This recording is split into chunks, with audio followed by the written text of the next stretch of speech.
What is up, ladies and germs? Welcome back for another video of We Draft Paper.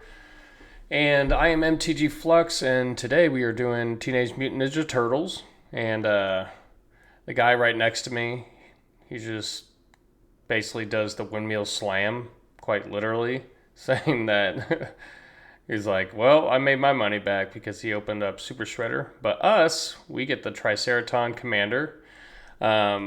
So yeah, like he wins in the fact of getting his money back, and he was just a seat away, which would have been sweet.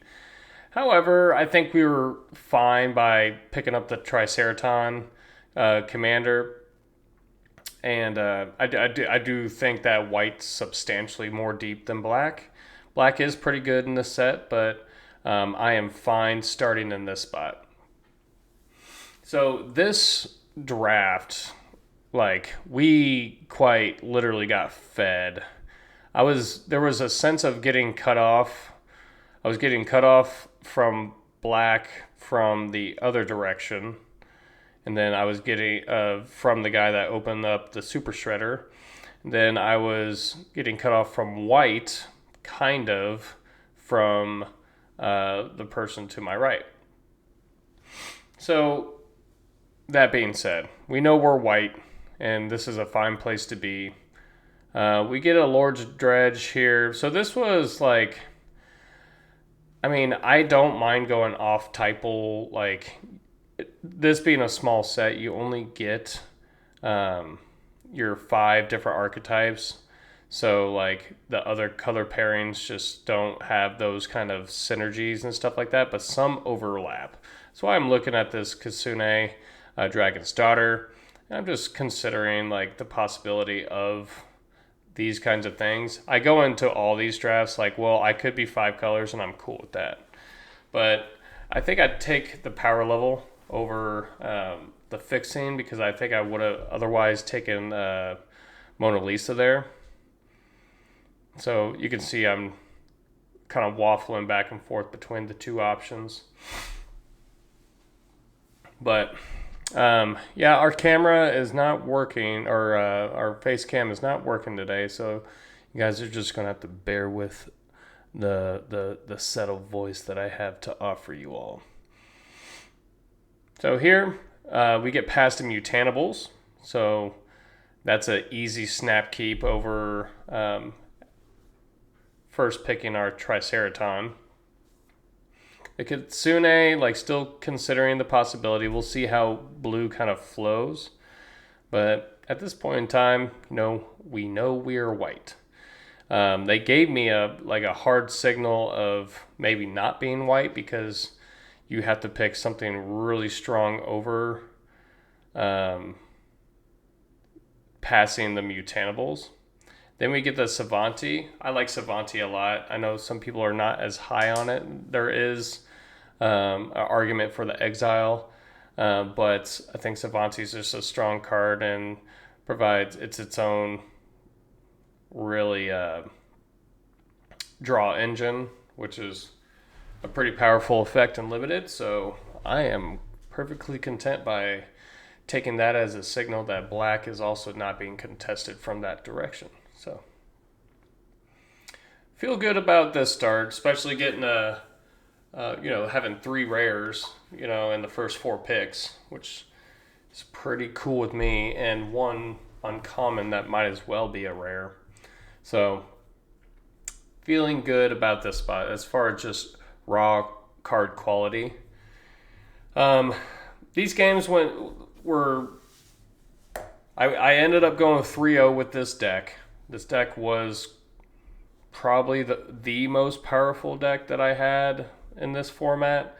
It's pretty close, because considering I've drafted some pretty wild 5-color piles at my LGS on these We Draft Paper episodes, but this was just a really, really stout and solid deck.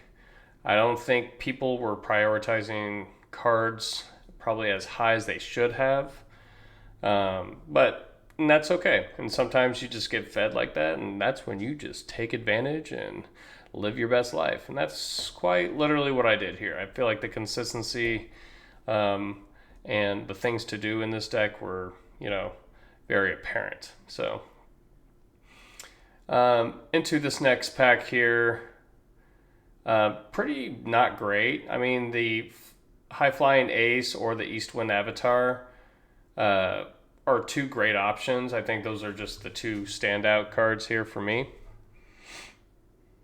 Understanding that I will be white, and I don't mind playing not too many of them, of those, but we'll take the High Flying Ace, cheaper card, and also can just push through effects. There was plenty of games where I find myself on 8 mana and I pump 2 creatures to fly for lethal. It's just as easy as that. And we get a Kari here, Future of the Foot. Great pickup. That came up a lot. Being able to bring back certain cards was pretty strong. I feel like what this deck mainly was missing was like maybe some of the 5/5 gain 3 lives for 6, or ninjutsu for 2 or 4. We get a free Stomp by the Foot here, which is nice.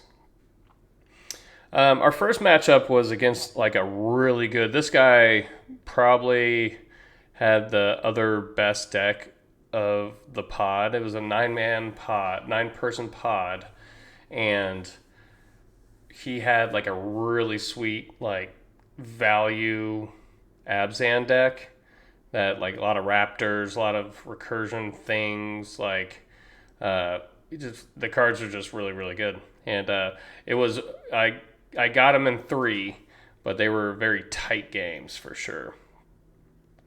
And then my deck just, I think, has a higher ceiling than his. I think that's where we ended up getting there.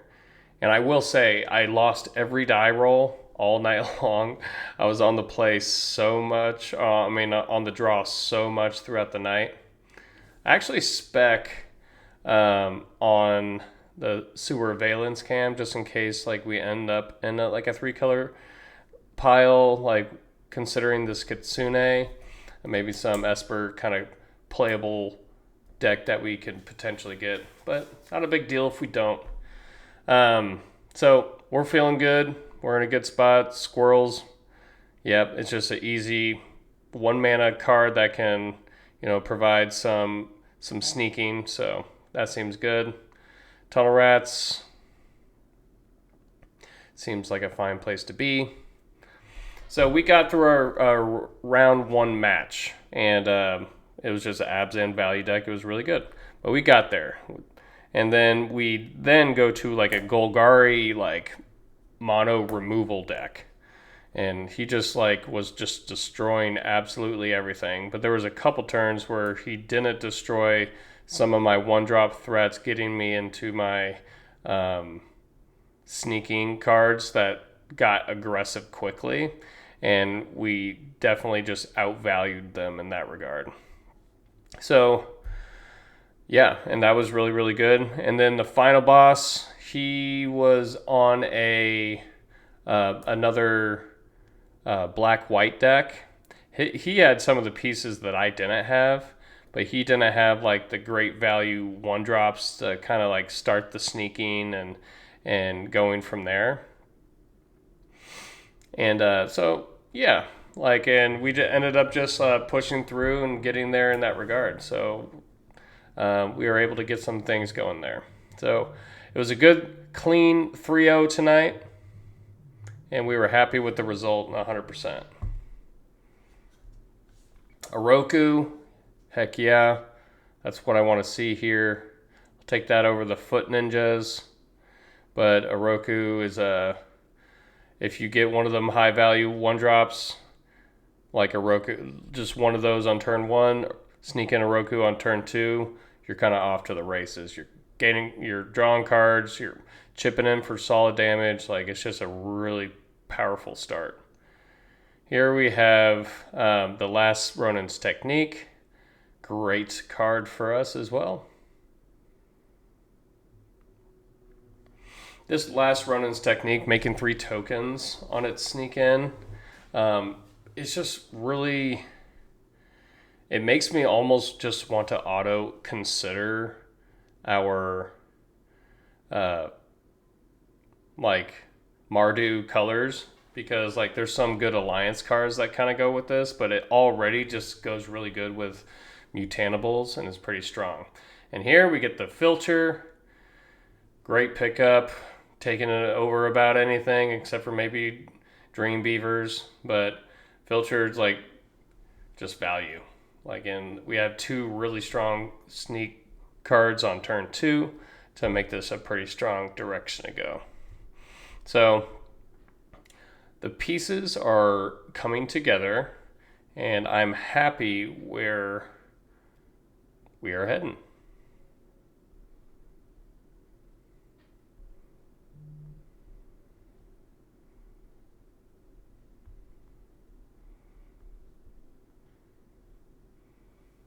So the gameplays, like, they were really grindy games tonight, though, I will say. My deck does have like a very aggressive start, it can have. But and it also just has a very strong like inevitability. Like the one game that I gave up tonight was against the Abzan deck, and I like had multiple outs to get out of the game that I ended up losing. He just ended up just getting just like bring good value from the graveyard, and just on like 3 turns in a row where I just couldn't quite keep up, but like it was within reach. And a lot of the games, like I would get them. We get Pazza Anchovy Banana Pizza. Yes, please. Thank you. I'll take that over Splinter for sure. But yeah, so like that. But I was just very, very close. I was just like, I had like 5 different cards that get me out of the situation, and just couldn't quite pass the finish line. But that was the one game we dropped tonight, but we ended up taking the match anyways, so not that big of a deal. I found like my deck would get them at a very low life total, and then it all came down to like finishing the job, which is interesting. You know, like white is just so deep and just has cards that can be to push through very, very well. I don't mind taking the Eastwind Avatar here. I actually like this card a fair amount. I think it's just a good body. The fact that it has Vigilance and the stats of other creatures in this deck is I'm considering the dinosaur creature type, considering I have the commanders or the Triceraton. Neutrinos, kind of the same thing. I'm just more speculating. I mean, these are all blue and all red cards, plus a guac.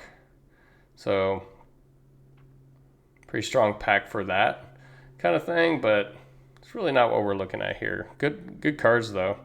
Old Knob's fine, but I think we'll spec on the Neutrinos, just considering I have the... I'm thinking about... Oh, Carrie's Technique is so good for us. Yeah, banger. But if I want to splash, like having the Last Ronin's Technique and then Neutrinos can be pretty strong and potent. Same thing with the Wingnut. Not interested in any of the other cards, so we'll just spec on potentially going into Mardu.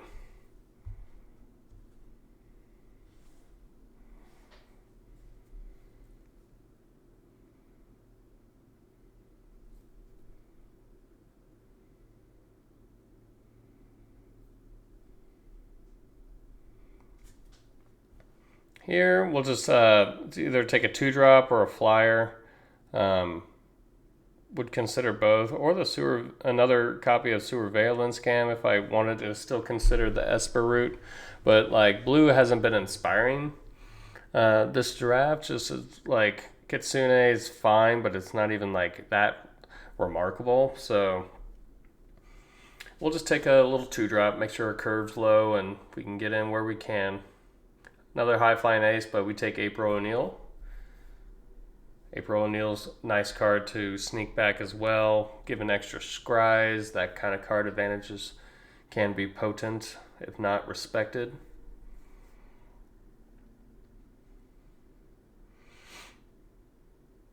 And here, Raphael is just good with the last run-ins technique, so if we do end up the Mardu route, we can just kind of do that. So these packs are kind of like waffling of what's like open and things like that, but which is strange, but it's just kind of how it played out.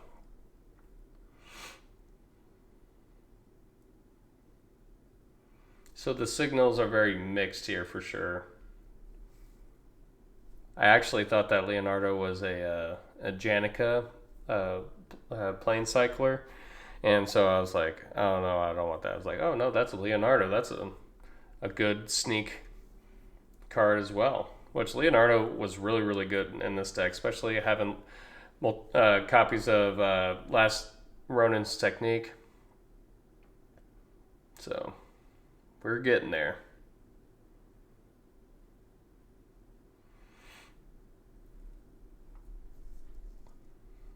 Very happy of where we got. We are not going to have gameplay today, unfortunately. Wasn't able to match up against any of the crew to film some games. But that being said, this was a good draft, and you guys will see the deck at the end. It's pretty stout. All right, anchovy banana pizza is not bad here. We have frog here, metalhead. Then not much else. I mean, I'm cool taking an anchovy banana pizza in this spot. I do not really care for the Northampton Hotel. Not quite what I'm looking for. I think I'd rather just take a solid removal.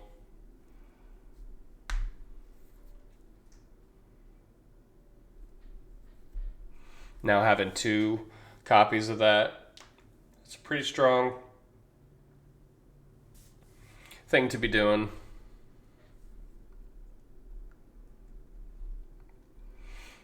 Got another copy of potentially an Oroku. Get Krang here. This was totally speculative because I don't want too many of Orokus considering it's legendary. I don't like that. It's one of the biggest turnoffs on this set is all the too many common legendary creatures and it just becomes messy.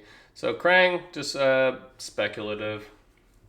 When I say speculative, like we're not that close. That being said though, one of my favorite decks in this format is the Dimir artifact decks, which can be really, really fun if you have like a few like anchovy banana pizzas and things like that, having a lot of nobodies and cool space to have there. It's more of a controlling style deal.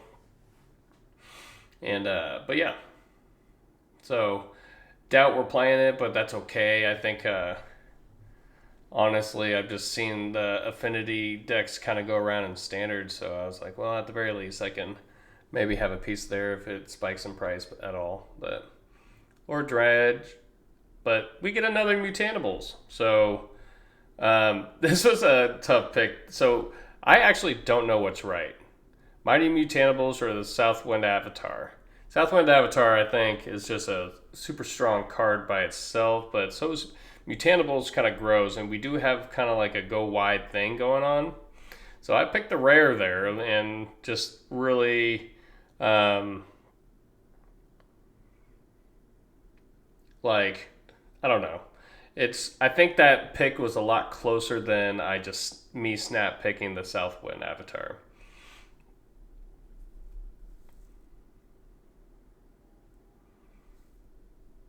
We kind of have most of our pieces. I think I could have taken another Stomp by the Foot over this land here, but I had no fixing at this point, and I'd like to have a little bit.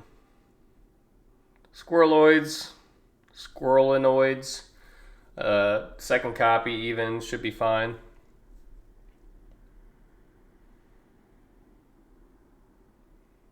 Shredder's Technique, super strong. We'll just do that.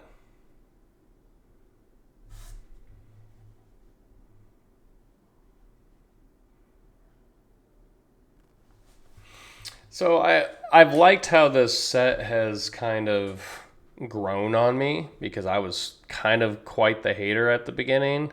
But there ended up being like the 5 color deck just ended up kind of winning me over. And then like the sneak mechanic, as boring as I thought it was at the very beginning, like also kind of grew on me as well. So like those two redeeming qualities kind of brought the set up for me. I don't think this is by any means a memorable draft environment for this set. So we actually pass on this late everything pizza.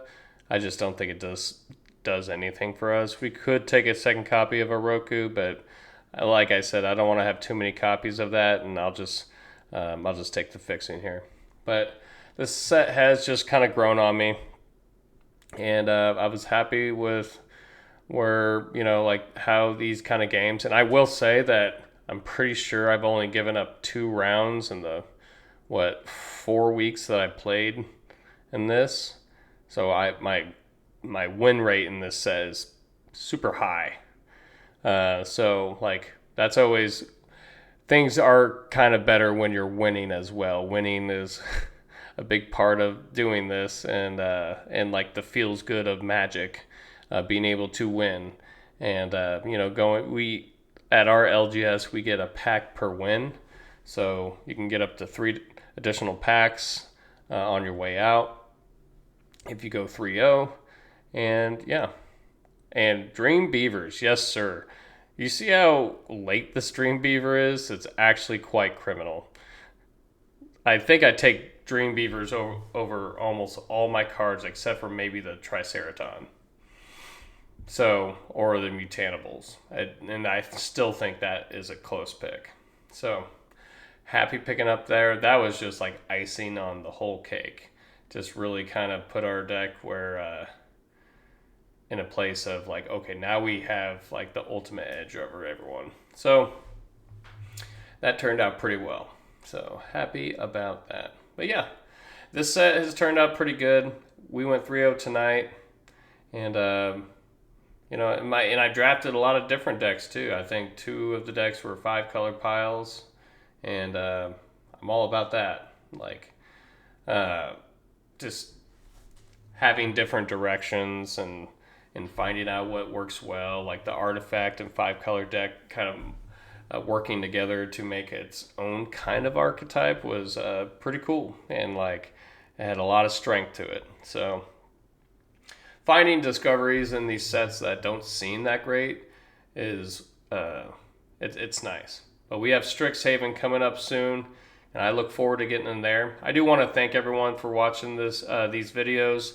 We Draft Papers, the reason why this channel exists. It's the inspiration and passion of where I come from, of why I want to put out content for you all. And here's an image of the deck itself. This masterpiece of a creation. It just came together. This deck was just honestly the nuts. And yeah, like super consistent, super all the things. I appreciate you guys watching. We will definitely catch you guys in the next video. Later.